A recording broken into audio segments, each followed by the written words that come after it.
Well, malaria is a tropical mosquito-borne disease.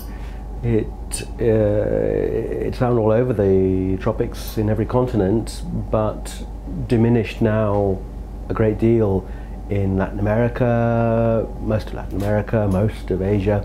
Still, 90% of the world's burden of malaria, deaths due to malaria, are in Africa, and most of them in young children in Africa. Well, we've been having some success controlling malaria. We've made a great deal of progress over the last few years, and that progress is mainly built around insecticide-treated nets, this technology that we invented in the 80s of putting a very, very safe class of insecticides, pyrethroid insecticides, impregnated onto mosquito nets. And that gives us a method of mosquito control that can reduce people's exposure to malaria by perhaps 2 orders of magnitude. It's very, very good protection, and which is completely reproducible. So you can have a factory turning out these things by the tens of million, and they can be used more or less anywhere in more or less any circumstances. Because of that, the availability of that technology, investments in malaria have been going up recently, largely thanks to the Global Fund for AIDS, malaria and TB. And now, thanks to those investments, we're close to achieving our coverage targets, especially in Africa. And it's reckoned that in the last decade, those treated nets have saved about 1 million lives, the bulk of them in Africa. Well, we're at the stage now where we're over the initial euphoria of seeing the impact of that scaling up, and we now have to get real about 2 things. It's the middle game and the end game. So one is how to sustain that level of coverage. We've got good methods of delivering nets in the short run, achieving that, but really they're one-off campaigns is what we do for that. And how we keep putting nets in drip, drip, drip, so the rate of input matches the rate of output, that's the kind of current issue for that part of the struggle. And then also insecticide resistance is coming up. It means biochemical insecticide resistance. There's talk of the mosquitoes changing their behavior and this kind of thing, but really that isn't the main threat. One of the big threats is insecticide resistance, which we now have, thanks to the WHO, we now have a good plan to manage that. But also people losing faith. The last time we had this kind of campaign was in the 1950s and 60s. We were spraying walls of houses then, rather than using insecticide-treated nets, but very much the same kind of campaign. But people lost heart in it, partly because of stories of resistance, partly because of it became clear that wasn't the whole story. It couldn't lead us to zero malaria. Very little, but not zero. And at that time people lost faith, so we do have to make sure that that doesn't happen now.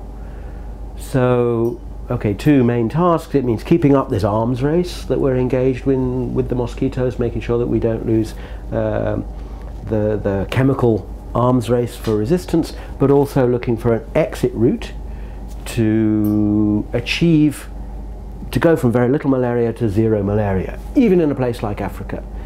It's clear that Africa won't lose its very efficient malaria vectors.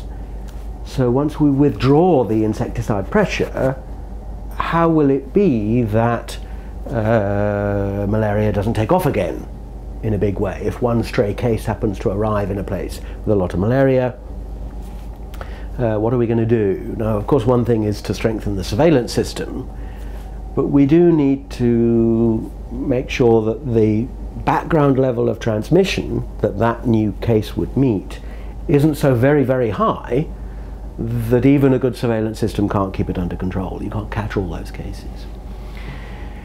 So what's that story? Well, in every case where malaria has been eliminated so far, either of its own accord or deliberately, land use changes, housing changes, changes that are associated with general national economic development have played a big role. So it's because of that that malaria died out in our country, for example, and the rest of northwestern Europe. That was people living in houses, getting windows, draining marshes, not spending the winter in the same room as their cows as people did 600 years ago. And malaria died out of its own accord here. In North America, most recently in the 20th century, same story, but now with modern housing changes. So, for example, there was spraying of DDT in the southern US to help get rid of malaria, but what made that situation stable was the famous screen door that we see in all the movies. So screen doors were socially marketed to keep down malaria in the southern US. Same in southern Europe more recently, and most recently of all in Sri Lanka. Sri Lanka's on the point of eliminating malaria. It used to be highly malarious.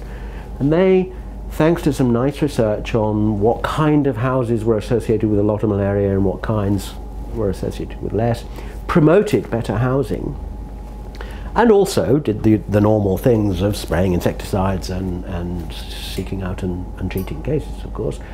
And gradually now we think that Sri Lanka has approached zero in a stable way, so that even though people will continue to come from India, mainland India, with malaria, that probably won't lead to big outbreaks of malaria in Sri Lanka. So the concept here is what the entomologists in malaria call receptivity. It's the probability that when a case arrives, that case will start a new outbreak. And it's how to reduce receptivity in Africa now is the main long-term task.